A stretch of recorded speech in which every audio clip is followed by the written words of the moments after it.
Aga nag-swing. Diyos ko Lord. Alas 7 pa lang. Pagodin natin to.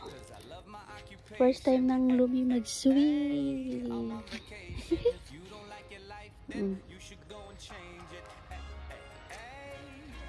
Ganda dito. Punta tayo dun mamaya. Tapos doon. Tulog pa ang mga people. Mga caravanners. Itong isa. Pagurin natin ito para bumalik ng tulog. Na? Lumi? Hi!